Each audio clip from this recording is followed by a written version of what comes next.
This week, one of the pro members came up with an amazing website that had a really interesting scroll animation. As you scroll down through the project section, these rows of project items gradually expand outward, starting compressed and stretching wider as they enter the viewport in a really cool way. I found the concept super fascinating, and when the member reached out asking if we'd ever build something like this on the channel, I realized we hadn't. So I thought it's about time we do. And with that, I spent some time this week trying to rebuild the effect using Next.js and GSAP. And as you can see, I got it pretty close to the inspiration. In this video, I'll walk you through how it all comes together, from generating the project grid dynamically in React to wiring up the scroll-based width animation using GSAP sticker. If you find my work helpful, make sure you leave a like on the video and subscribe to the channel if you haven't already. And if you'd like to access the source code for this project, along with hundreds of other similar micro projects and a brand new website template every month, you can check out the pro membership via the link in the description.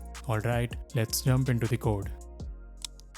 To save some time, I've already set up a fresh Next.js project and have it running locally so we can jump straight into building. The first thing we need is a basic page structure. Our layout is going to have three main parts: an intro section at the top, a project section in the middle where the scroll animation happens, and an outro section at the bottom. Let's start by creating the intro and outro. These don't do anything special, they are just full height sections that sit above and below the project grid. They give the page enough scroll room so the animation has some space to play out. I'll drop a paragraph inside each one with some placeholder text just so we can see them on the page. Now, you might notice I'm not creating the project section directly in the page file, and there is a reason for that. Since the project section is going to have its own data, its own logic for generating the grid, and eventually its own scroll animation, it makes a lot more sense to keep all of that self-contained inside a dedicated component. So let's set that up.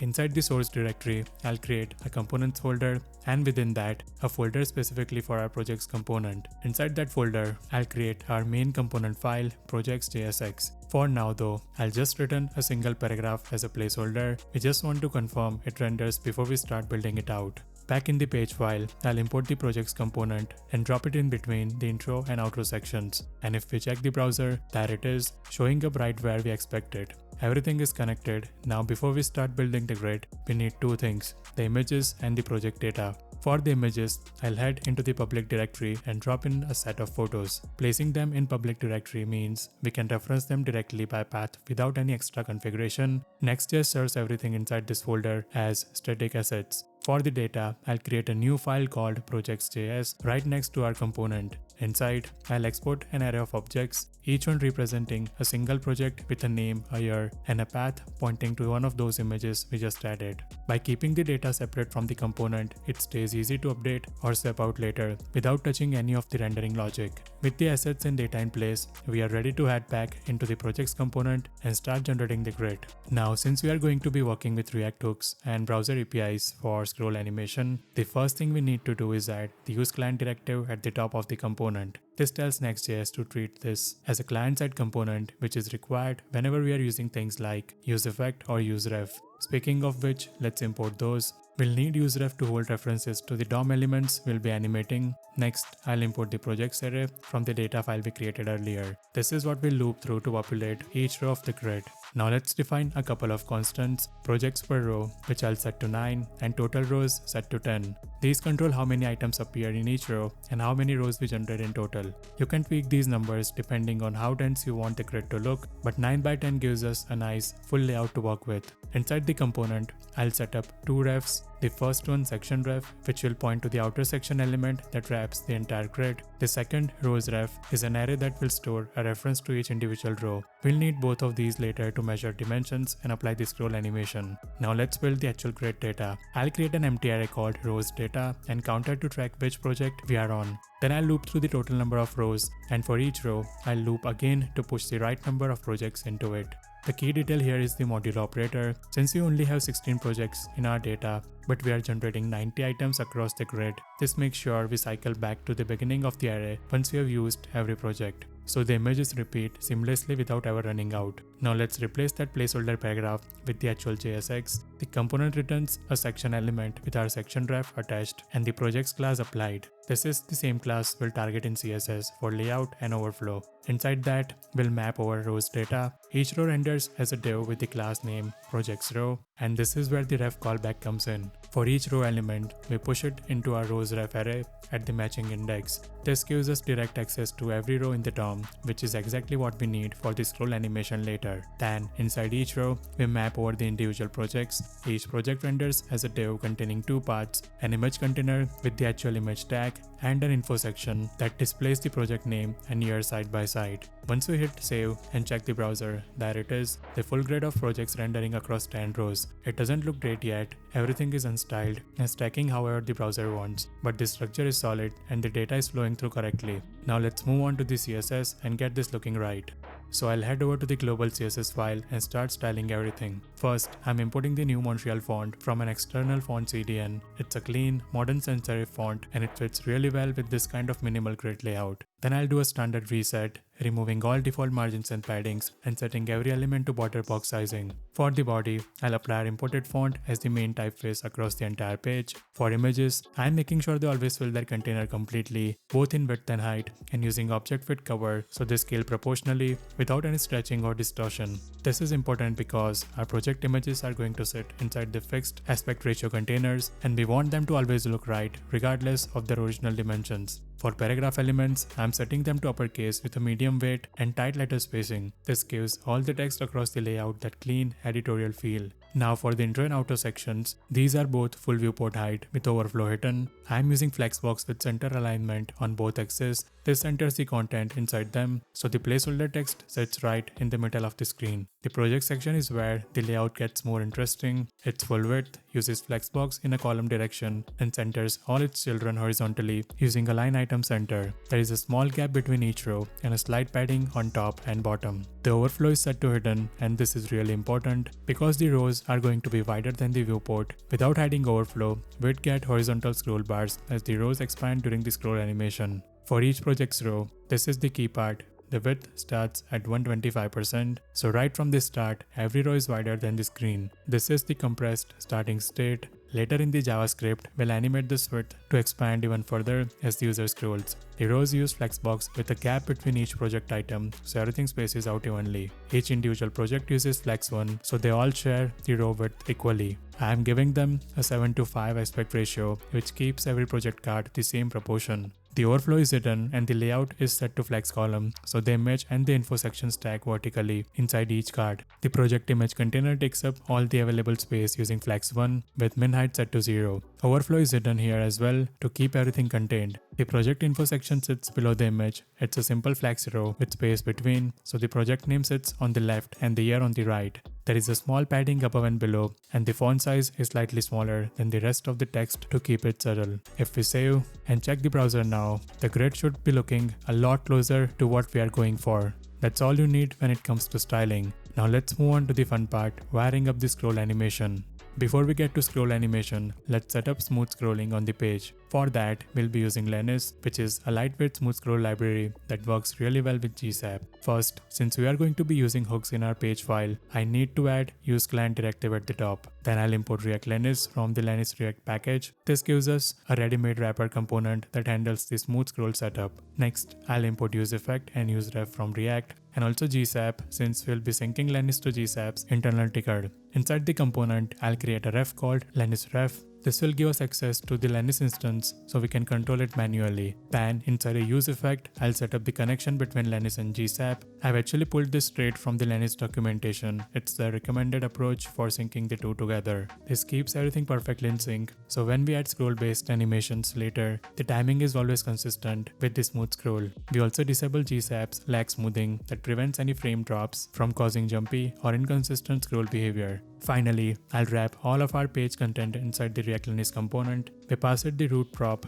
so it takes over the main page scroll, set autoref to false since we are handling the animation frames ourselves through GSAP, and attach our ref so we can access the instance inside the use effect. If we check the browser now, there it is. The page has that smooth, buttery scroll feel. Everything is still working the same, but the scrolling just feels a lot more refined. Now let's get to the exciting part, adding the scroll animation to the project rows. Let's head back to the project's component. The idea behind this animation is that each row starts at a compressed width and gradually expands as it scrolls into view. So we need to define what those start and end widths are. I'll create two more refs, row start width and row end width. The start width is 125, which matches what we set in CSS, and the end width is 500, meaning each row will expand to 5 times the viewport width as the user scrolls through it. We are using refs here instead of regular variables because these values need to persist across renders without triggering a re-render when they change. Now let's set up a use effect. This is where all of our scroll animation logic will live. First thing inside, I'll grab the section element from our section ref.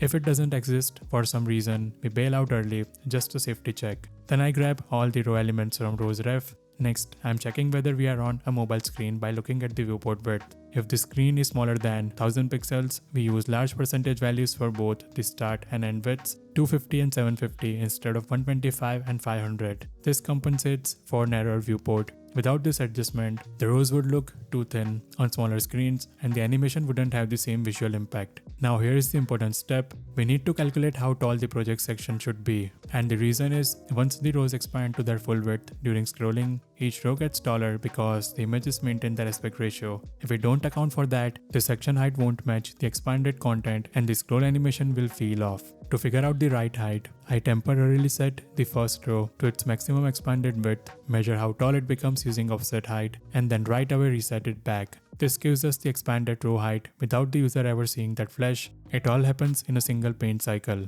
Next, I need to read the gap between the rows and padding on the section. These are set in CSS, so I'm using getComputedStyle to pull those values out. We need them to calculate the total section height accurately. With all those measurements, I can now compute the full expanded section height. It's the expanded row height multiplied by the number of rows plus the gap between each row plus the top and bottom padding. This gives us the exact height the section needs to be, so everything fits when the rows are fully expanded. Finally, I apply the calculated height directly to the section element. This locks in the scroll distance, so as the user scrolls through, there is exactly enough room for every row to fully expand and collapse naturally. Now let's add the actual scroll driven animation that changes each row's width as you scroll.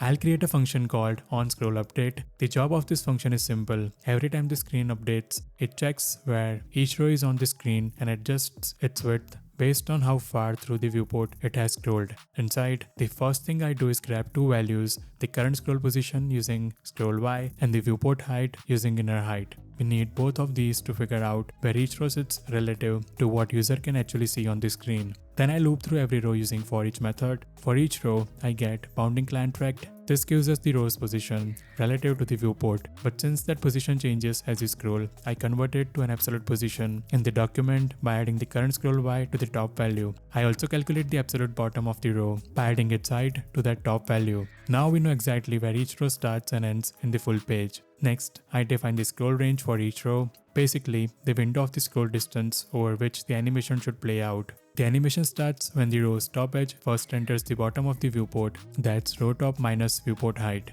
and it ends when the row's bottom edge reaches the top of the page, that's just row bottom. This range is different for every row because they are all at different positions in the page, which is what creates that staggered cascading effect. Now with that range defined, I calculate a progress value. This is just a number between 0 and 1 that represents how far through the animation we currently are. At 0, the row just entered the viewport. At 1, it's fully scrolled past. I calculate it by taking how far we have scrolled past the starting point divided by the total scroll range. Then I clamp it between 0 and 1. This is important because without clamping, the value could go negative before the row enters the viewport or above 1 after it leaves, which would give us widths outside our intended range. Finally, I use that progress value to calculate the actual width. The formula is straightforward. We start with row start width and move toward row end width proportionally based on progress. At progress 0, the width equals to start value. At progress 1, it equals the end value. At any point in between, it's a smooth linear transition between the two. I apply that width directly to the row's inline style. So what we end up with is each row independently tracks its own scroll position and smoothly expands from its compressed state to its full expanded state as it moves through the viewport. viewport.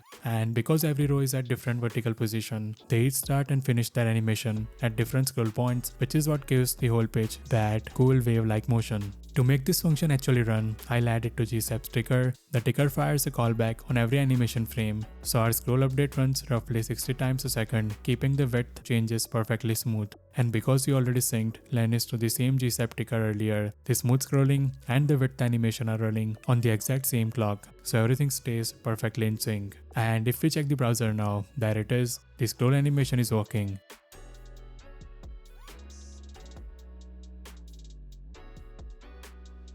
Now there is one more thing we need to handle, and that's what happens when the user resizes their browser window. So I'll add a resize listener with a handler that recalculates everything. It checks whether we are on mobile again, updates the start and end width values, remeasures the expanded row height using the same technique as before, temporarily expanding the first row, reading its height and resetting it, and then recalculates and applies the new section height. This way, no matter how the viewport changes, the animation stays accurate. Finally, and this is really important, we need to clean up after ourselves. Inside the return callback, I'll remove the onScroll update function from GSAP's trigger and detach the resize event listener from the window. If we don't do this, those callbacks would keep running even after the component unmounts, which can cause memory leaks, errors, or unexpected behavior. And with that, we are done. The full scroll-driven expanding grid built from scratch in Next.js with GSAP and Lenis.